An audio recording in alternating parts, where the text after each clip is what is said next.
Jika ada hambaku yang mau mendekat kepadaku, kata Allah, ya, bertanya, berkonsultasi padamu Muhammad SAW tentangku, fa inni qarib, maka cepat katakan, sampaikan kepadanya, ini sungguh aku qarib, begitu dekat.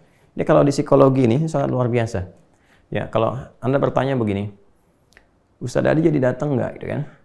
Lalu dijawab oleh Anda, beliau sudah dekat, kan? Dengan jawaban yang kedua, belum ada kabar nih. Kan? Bukankah jawaban pertama memberikan kesan berbeda kepada hati? Sudah dekat, ya kan? Ada kesiapan untuk menanti, kesiapan untuk mendengar, dan sebagainya.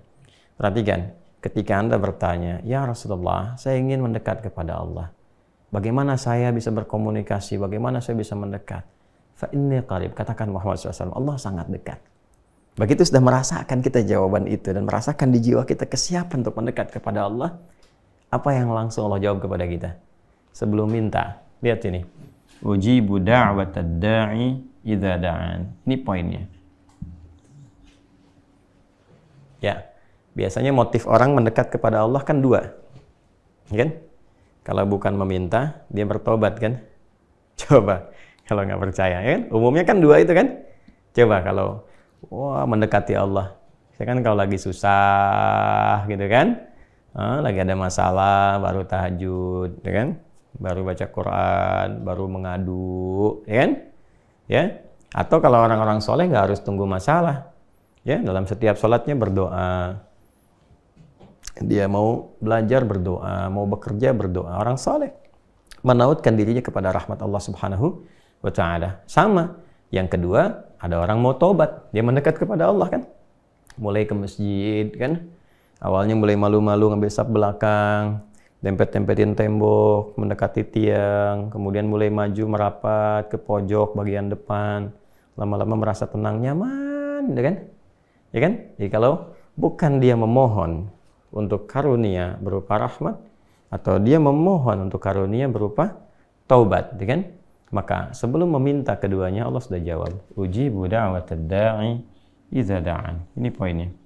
Sebelum meminta loh, Allah sudah tahu karena Allah pencipta kita. Ya kan? Dan menggunakan fi'il mudhari, ujib. Ya. Karena ini idza ketemu sa'ala, maka langsung dijawab pakai mudhari, ujib. Baik yang sekarang, berkelanjutan, sampai kapanpun. Engkau meminta kepadaku, ujib, aku pasti akan jawab.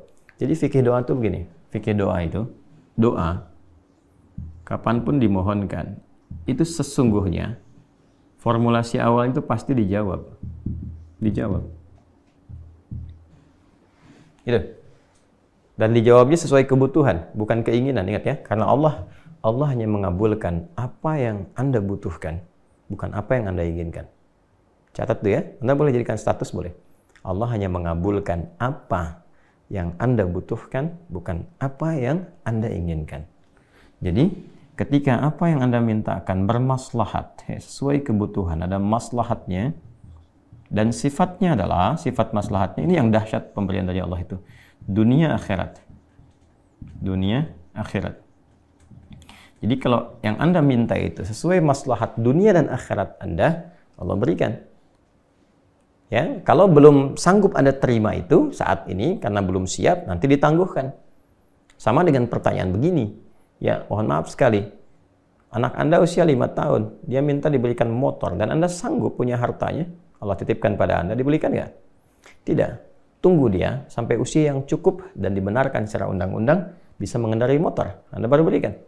Sama, terkadang saya, Anda, kita meminta sesuatu, saat ini belum siap, belum pas. Pada waktunya Allah berikan. Dan ini adalah sesuatu yang standar sekali, sesuai dengan fitrah. Jangankan kita, Nabi aja begitu. Masih ingat kan kisah tentang perpindahan kiblat? Nabi minta berapa lama? Ya kan? Dan dikabulkannya kapan? Gak seketika minta langsung dikabul, tidak. Ketika dipandang umat Islam sudah siap, sudah mengerti, sudah paham, baru dikabulkan. Ya, teman-teman sekalian, kurang lebih 1 tahun 6 bulan lah baru dikabulkan itu. Ya. Kembali ke sini teman-teman sekalian. Jadi doa itu standarnya dijawab. Kalau nggak baik untuk dia di dunia, diberikan di akhirat. Kan? Nah, kalau ada doa yang tidak dijawab, itu baru masalah. Kenapa orang berdoa nggak dijawab? Padahal itu sesuai kebutuhan dia. Nanti ada banyak hal faktornya. Dan di banyak hadis sudah menyebar. Ya, ada yang terkait dengan konsumsi yang haram. Fat'amu haramun, mashrabu haramun. Kemudian malbasu haramun wa ghudhiya bi haramin, dalam salah satu hadis yang sahih, bagaimana bisa dijawab? Makanannya haram, minumannya haram, pakaiannya haram, dan perangkat hidupnya haram. Ternyata yang haram itu menutup, menjadi hijab. Ya bukan gak dikabulkan, begitu dikabulkan mental.